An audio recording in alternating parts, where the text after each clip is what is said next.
Welcome. मेरा नाम उज्जवल गुप्ता है। लिखा हुआ है यहाँ पर मेरी क्वालिफिकेशन एमएससी फिजिक्स और मैं लखनऊ यूनिवर्सिटी से मैंने एमएससी फिजिक्स अपना कंप्लीट किया है।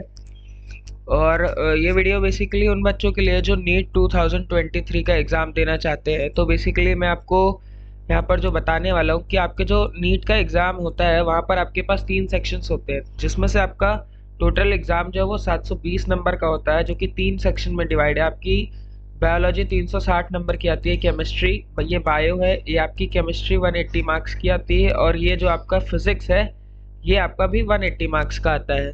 तो बेसिकली मैं आपको इन 180 मार्क्स को कैसे आप जो है और अच्छे कैसे आप 180 तक मैक्सिमम पहुंच सकते हो या फिर कैसे आप 180 ला सकते हो पूरे मार्क्स, उसके बारे में मैं डिस्कस करने वाला हूँ। तो जो फिजिक्स है, फिजिक्स जो बायो वाले बच्चे पढ़ते हैं, बेसिकली इन वाले बच्चों के लिए ये क्या होता है कि ये लोग क्लास 10th तक मैथ्स पढ़ के आते हैं, तो इनमें कुछ टॉपिक मैथ्स के आते हैं। यहाँ पर मैथ्स की बात क्यों आ रही है वो मैं बता देता हूँ। क्योंकि जब आप फिजिक्स पढ़ते हो तो फिजिक्स में आपको 2 तरीके की चीज़ें पढ़नी होती हैं। एक तो आप कॉन्सेप्ट पढ़ते हो, दूसरा आप पढ़ते हो कॉन्सेप्ट से रिलेटेड न्यूमेरिकल्स, जिनको आपको इवेल्युएट करना होता है। ठीक है, आपको जब न्यूमेरिकल्स पढ़ने होते हो तो आप वहाँ पर कुछ फॉर्मूले अप्लाई करते हो, देन आप उसमें वैल्यूज पुट करते हो, और उस इवैल्यूएशन के थ्रू या उस इवैल्यूएशन के दौरान जब आप उसको इवैल्यूएट करते हो फॉर्मूले में, न्यूमेरिकल को सॉल्व करते हो, एक फार्मूला अप्लाई करते हो, और फार्मूले को अप्लाई करने के बाद जब आप उसको इवैल्यूएट करते हो तो वहाँ पर आपको ज़रूरत पड़ती है मैथ्स की। और वो मैथ्स के टूल्स जो है आपके कई टाइप के हो सकते हैं। तो वो मैथ्स के टूल्स आपके क्या क्या हैं वो यहाँ पर आज मैं आपको इस वीडियो में डिस्कस करने वाला हूँ। तो बेसिकली आप लोगों ने जो है जो फिजिक्स तैयार करनी है वो किस टाइप से तैयार करनी है। सबसे पहले आपको बेसिक मैथ्स सीखनी होगी। तो मैथ्स में भी 2 टाइप के टॉपिक हैं यहाँ पर, एक जो आप क्लास 10th में ऑलरेडी पढ़ के आए हो, और एक वो टॉपिक है जो एडवांस टॉपिक है। तो जो क्लास 10th आप पढ़ के आए हो उसमें आपको एक्सपोनेंट अच्छे से आना चाहिए। बहुत बेसिक सा टॉपिक है एक्सपोनेंट। पहला टॉपिक ये आपको आना चाहिए एक्सपोनेंट। आपको एक्सपोनेंट के टूल्स अभी ये वाले वीडियो में तो हम लोग डिस्कशन कर रहे हैं कि हमें मैथ्स के कौन कौन से टॉपिक पढ़ने चाहिए। उसके बाद जो है हम लोग क्या करेंगे, टॉपिक बाय टॉपिक छोटे छोटे वीडियोस में देखते जाएंगे। सबसे पहले आपको एक्सपोनेंट्स आना चाहिए। दूसरा है आपको कि लॉगरिथमिक आना चाहिए। लॉगरिथमिक, अगर मेरी कोई स्पेलिंग मिस्टेक होती है तो वो आप जो है उसको इतना ज़्यादा माइंड ना करें, क्योंकि स्पेलिंग से कुछ नहीं, जो मैं बताना चाह रहा हूँ वो आपके काम का है, स्पेलिंग आपकी किसी काम की नहीं है। आपको सबसे पहले जो है एक्सपोनेंट्स आना चाहिए, जो आप क्लास 10 तक पढ़ के आए हो। ट्रिग्नोमेट्री आनी चाहिए। फिर आपके पास होता है कोऑर्डिनेट ज्योमेट्री, 2 डायमेंशन और 3 डायमेंशन दोनों। उसमें भी क्या, कोऑर्डिनेट ज्योमेट्री, उसमें भी आपके पास जो है जो डिस्टेंस फार्मूला है, डिस्टेंस फार्मूला एक ये फार्मूला होता है आपके पास, d is equal to under root x2 minus x1 whole square plus y2 minus y1 whole square. और एक आपके पास होता है सेक्शन फार्मूला,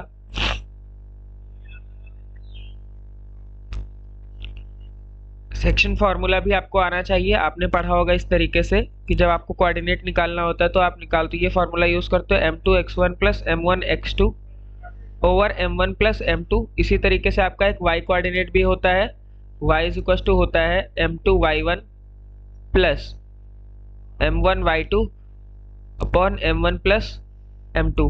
तो ये जिस तरीके से आपका ये डिस्टेंस फार्मूला 2 डायमेंशनल है, उसी तरीके से आपका डिस्टेंस फार्मूला 3 डायमेंशनल भी होता है।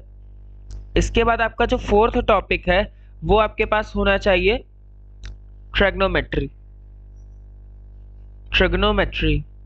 यहाँ पर ट्रिग्नोमेट्री जो है वो आपके पास जो है प्रिपेयर होनी चाहिए 10th प्लस 11th लेवल की। 11th में ट्रिग्नोमेट्री कुछ पढ़ाई जाती है तो वहाँ के भी कुछ फार्मूले आपके पास यूज में आते हैं, सच है जैसे कि डबल एंगल वाले फार्मूले होते हैं, जैसे कि ये फार्मूले हैं sin 2 theta, cos 2 theta, tan 2 theta. ये फार्मूले आपके पास याद होने चाहिए आपको, या फिर आपके पास अगर नहीं याद है तो आपको करवाया जाएगा। ये फार्मूले आपके काम में आते हैं न्यूमेरिकल सॉल्व करते वक्त कभी कभी। ठीक है, और इसके बाद जो है जो आप क्लास 10th से रिलेटेड टॉपिक से आपने एक्सपोनेंट कर लिया है, इसके बाद जो है आप लॉगरिथमिक पढ़ के आए हो, कोऑर्डिनेट ज्योमेट्री भी आपने 10th में पढ़ी है, ट्रिग्नोमेट्री आपने 10th में पढ़ी है, और कुछ आपको 11th में पढ़ने को मिलेगी। 11th वाली ट्रिग्नोमेट्री जो मैथ साइट्स के बच्चे पढ़ते हैं वो भी आपको थोड़ी बहुत नॉलेज होनी चाहिए उसकी, अगर आपको करना है। 5th टॉपिक जो आपके पास होगा, 5th टॉपिक मैं आपको बता देता हूँ कि आपके पास क्या होना चाहिए। Give a second.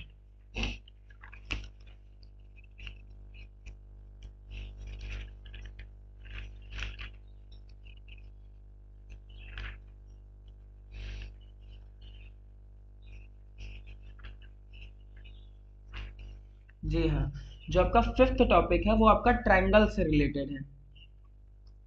ट्रायंगल से रिलेटेड है, ये भी आपने पढ़ रखा होगा, ट्रायंगल से रिलेटेड है। और आपको जो है लाइंस एंड एंगल्स, ये 5 चैप्टर आपके ऐसे हैं जो आपको आने चाहिए। ये आपको 10th लेवल तक आपने पढ़ रखे हैं और आपको आना भी चाहिए। 5th चैप्टर आपका जो है कंबाइंड है, lines and angles and triangles. ये basically class 6th and 7th में लोग सीखते हैं, तो कोई शर्म की बात नहीं है कि आपको क्या क्या ज़रूरत है। और सर ये मैं पढ़ चुका हूँ, तो जो लोग पढ़ चुके हैं उनके लिए अच्छी बात है। जिन्होंने नहीं पढ़ा है अभी तक और बायोलॉजी ले ली है और क्लास 12th के साथ साथ नीट की भी प्रिपरेशन कर रहे हैं, तो आपको फिजिक्स पढ़ने से पहले इतनी मैथ्स ये क्लास 10th लेवल की है। और अब आपको पास ये जो एडवांस टॉपिक लिखा हुआ है इस पर डिस्कशन कर लेते हैं। एडवांस टॉपिक में आपके पास पहला टॉपिक है वो है डिफरेंशिएशन। बहुत ज़्यादा नहीं, लेकिन हाँ इसके कुछ बेसिक फार्मूलेज हैं। 8 से 10 फार्मूले होते हैं जो काम में आते हैं। 8 से 10 में भी 6 से 7 ही फार्मूले काम में आते हैं, लेकिन आपको पता होना चाहिए। दूसरा है आपका इंटीग्रेशन। इसके बाद तीसरा टॉपिक आपका जो है वो है वेक्टर। वेक्टर आप लोग को क्लास 11th में जो पढ़ाया जाता है, क्लास 11th में उतना सफिशियंट है। क्लास 11th में जो आपको वेक्टर पढ़ाया जाता है उतना सफिशियंट है। तो अगर आपको बेसिकली जो है नीट के एग्ज़ाम में फिज़िक्स को प्रिपेयर करना है अच्छे से, आप चाहते हो फिज़िक्स आपकी अच्छी हो, एक भी न्यूमेरिकल आपका ना गलत होने पाए, तो उसके लिए आपको ये 8 टॉपिक हैं, ये 8 टॉपिक अच्छे से तैयार होने चाहिए। दूसरी चीज़ है, एक जगह पर आप और काम नहीं करते हो और आप फिज़िक्स लगाने बैठ जाते हो। एक तो आपको कैलकुलेशन करनी है, ये आप अपना माइंड मेकअप कर लो, आप कैलकुलेशन से भाग नहीं सकते हो। You can't run away from the calculation of numerical of physics. Physics के न्यूमेरिकल्स की कैलकुलेशन से आप भाग नहीं सकते हो। दूसरी चीज है, आपको काम करना चाहिए, रेगुलर बेसिस पे प्रैक्टिस करनी चाहिए। रेगुलर बेसिस पे प्रैक्टिस का मतलब ये है, उससे आपके पास फायदा क्या होता है, उससे आपके पास एक ये फायदा होता है, एक तो आपकी स्पीड अप होगी, स्पीड अप होगी और आपका टाइम बचेगा और कैलकुलेशन भी फास्ट होगी।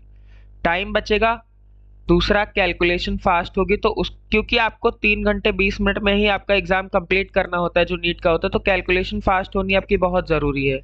और नीट में उतने बड़े फिजिक्स के लेवल नहीं आते हैं कि आपके पास जेईई मेंस और जेईई एडवांस लेवल के फिजिक्स के क्वेश्चंस दे दिए गए।